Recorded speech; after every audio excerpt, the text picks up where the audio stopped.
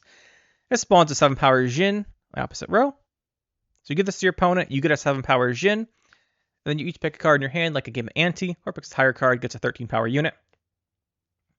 This card is very niche. And by very, very niche, I mean enough. We're going to put it down here in weak.